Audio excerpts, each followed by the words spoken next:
Hello, everybody. Welcome back to Pacers Daily. I'm your host, Hery Acosta. My apologies for no videos on Thursday and Friday. I'm actually in the process of moving, so I really have just been kind of doing that because I'm moving states. So had to go over there, come back, and while I was there, found a cool place. So I'm very excited about this change, this move. But I will still be doing these videos. And a lot of you guys enjoy watching these, but at least for the next week and a half, I'm going to be more consistent on these. Yes, there's going to be days that maybe I might not have a video out because I'm doing more packing or I'm out grabbing some more stuff. Like I've found some really cool stuff over the last few days for this new place. But I'm just very excited for that. But let's just hop straight into it and talk about the Bucks game that occurred on Sunday. Pacers lose 134 to 123. It was actually not a bad game for the Pacers at all. They shot 42 of 81 from the field, 18 of 23 from the free throw line, and just overall, we're playing a very good game. 21 of 42 from three, but the Bucks were 23 of 44 from three, and they were shooting even better than we were. Just a few things.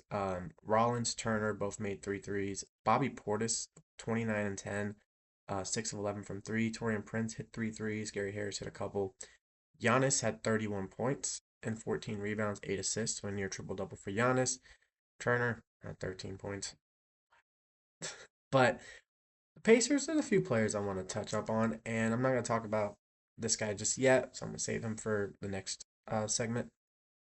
But Jarris Walker at 14, 8 and 6 on 6 of 12 shooting, 2 of 6 from 3. Zubac had 10 and 7. He's still kind of finding his way.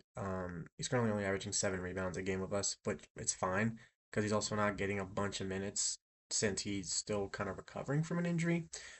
Off the bench, Jay Huff had 16 points, topping at 11 and 4. Kobe Brown had 9, 6 and 5. Kobe Brown's been playing pretty well with us. Jalen Slauson started his first career game, had 3 points, 4 rebounds, but also 2 steals and 2 blocks. He kind of took the assignment of Giannis and just ran with it. I respect that a lot. Slauson is one of those sneaky guys that you might see on the Pacers roster by next season. Maybe not. I mean, it's just a regular standard two-way contract right now. But the guy I really want to talk about, he had 24 points at the end of the half. They finished with 32, but also had 2 rebounds and assists. Was 10 of 14 from the field, 7 of 10 from three. We were watching game one, New York Knicks, Aaron Nesmith again. But thinking back, that was actually one of the craziest heat checks you'll ever see in NBA history. He would not miss. I mean, Nesmith's a guy that's a lot very catch and shoot. He's also a guy that can drive to the lane, pick up some fouls. I mean, he was 5 of 5 from the free throw line. He is a very good free throw shooter, one of the best on the team. But he's also just a guy that he can create his own shot. I mean, that's probably not in a scouting report, but he is a guy that we've seen create his own shot. Thinking about that last shot he had against New York, that game where he kind of dribbled away from Josh Hart and then just pulled up from God knows where and hit it. That's stuff he can do. That's stuff he's been doing since he got to Indy. He didn't really get to show that in Boston, but now that he's in Indy, he's been one of our best players. And he was playing shooting guard, which is not his true position. His true position is a three, but we had Slauson playing then. But Naismith is a very good rotational piece. He is a very good starter. He is the kind of person that I could see kind of getting that six man spot back if we do draft someone like DeBonsa or Cameron Boozer, because I do think that I will say I'd rather have Nemhard on the starting lineup than Neesmith because Neesmith could be the anchor of that bench along with Toppin and McConnell if they both end up staying next year, which I really hope they do. They're both under contract, but Toppin is a very tradable contract, and we could always get some good stuff out of it. But just a wonderful, miraculous game from Aaron Neesmith. I can't really ask for more. He was the star of the show, was the leading scorer between both teams. We had 5 double-digit scores, and we also had Talon Peter with 9 points. Micah Potter only played 4 minutes, so there's a lot of stuff that I still want to see with the rotations because Potter has been magnificent since he joined the Pacers, and there's just no reason that he should be getting only 4 minutes a game. But I guess since Zubac is back, it makes more sense. And Jay Huff was having a good game, so I guess Potter wasn't as needed. Because when Jay Huff is having a good game, that's all we ask for when it comes to Jay Huff. Um, and I really want to see Jay Huff on the roster next year. I think he could genuinely do something. Now it's funny because Jay Huff in 5 years has been on five different teams. He's been on the Lakers, the Wizards, the Nuggets, the Grizzlies, and the Pacers. He's played every game this year for the Pacers, started 41 of them. His highest points, minutes, assists, rebounds, blocks. He's averaging 2 blocks a game. And the most he ever averaged was one. He doubled it. Also averaging 2 fouls, which is about the same he averaged in Washington. But he only played 4 games for the Lakers and 7 for Washington. But 5 teams in 5 years, and I genuinely think this could be the first time he's going to be on a team for 2 straight seasons, barring any trade or anything. But I like to keep him as a backup. But fast breaks, buzzer beaters, and block parties are back, and underdog is the best place to get in all the action. Playing an underdog is easy. Just choose whether your favorite players and go higher or lower on stats like points, rebounds, steals, or more. Gear pick drives from up to 5,000 times your cash. Now, what do we want to do today? Let's do Wembanyama and Luka Doncic. Absolute legends right now. Luka always has a crazy mark, 30.5 points, but he is averaging 32.4. I'm going to go higher than the 30.5. He's the kind of person that could hit that if he genuinely wants to, like hit it by halftime.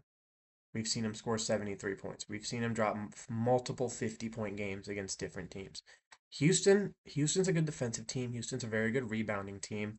They've had injuries here and there, so there might be some players that are not active, but Luka does not care. Luka will play against the best teams. He's one of those guys that's a playoff riser, and that's saying a lot because he averages over 30 points a game in the regular season.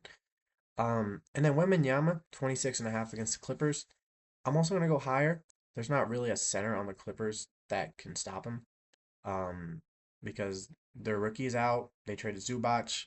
So right now it's just Brook Lopez. And Brook Lopez is not going to be able to put up with 22-year-old alien knees. So I'm going to go higher than 26 and a half. So those are my picks for today. But use promo code BasketballFan to score $75 in bonus entries when you play your first $5. Once again, just promo code BasketballFan. Underdog. Make picks. Win money. Must be 18 plus. 19 plus in Alabama and Nebraska. 19 plus in Colorado for some games. 21 plus in Arizona, Massachusetts, and Virginia. And present in a state where Underdog Fantasy operates. Terms apply. See assets.underdogfantasy.com/play and get terms DFSTML for details. Offer not valid in Maryland, Michigan, New Jersey, New York, Ohio, and Pennsylvania. Concerned with your play? Call 1-800-GAMBLER or visit www.ncpgambling.org. In New York, call the 24/7 helpline at 1-878 or text HOMI 467-369.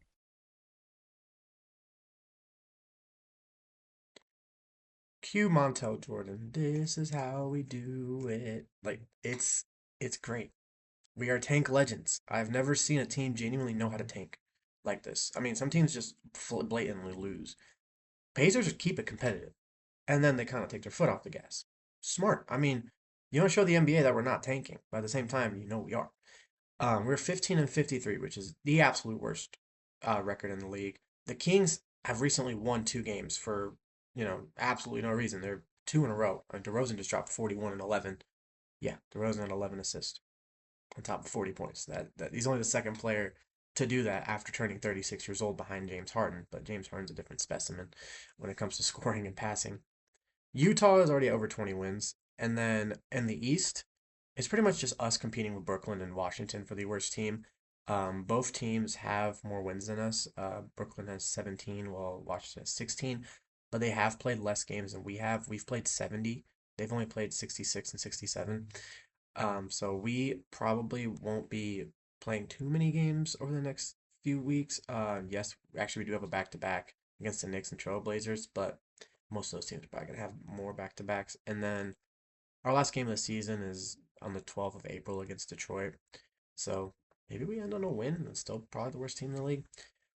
But it's just, we have tanked amazingly. I mean, we're currently on a 12-game losing streak, 13-game losing streak, which, I mean, I don't remember the last time we lost that many games, in a row, especially last season when we were in the finals.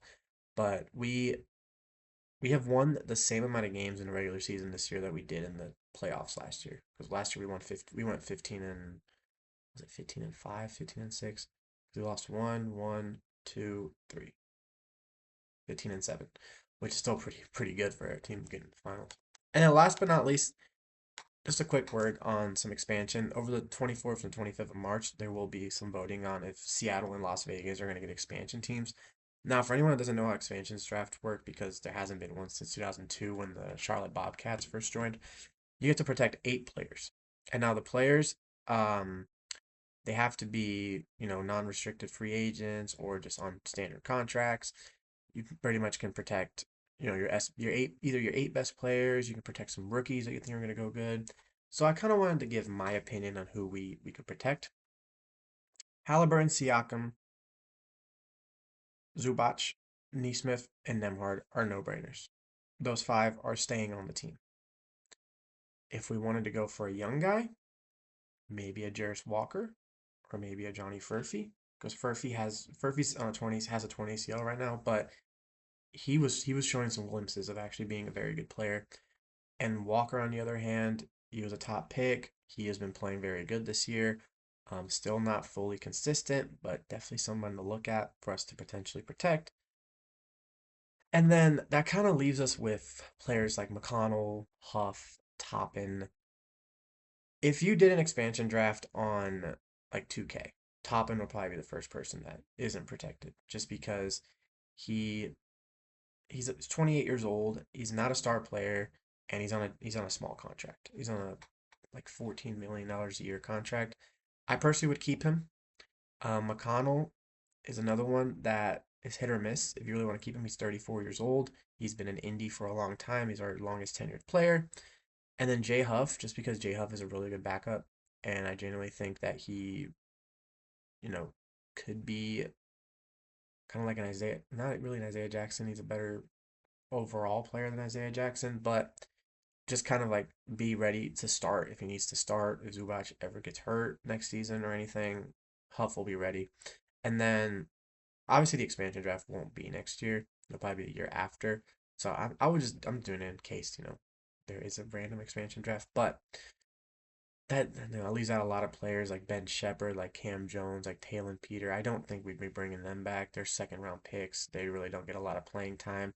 Haven't really blossomed or anything. So they're players that we could potentially let go of.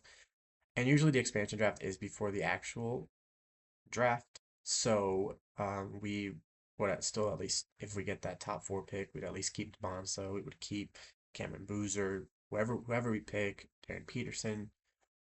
So I just want to talk a little bit about the expansion draft because the last one was before I was born. So I've never really been able to watch an expansion draft. Same with the NFL. The NFL's last expansion draft was also in 2002 when the Texans came into the league. So hoping I get to see one. But as always, I'm your host, Eddie Acosta. This is Pacers Daily. Boom, baby. And go, Sirs.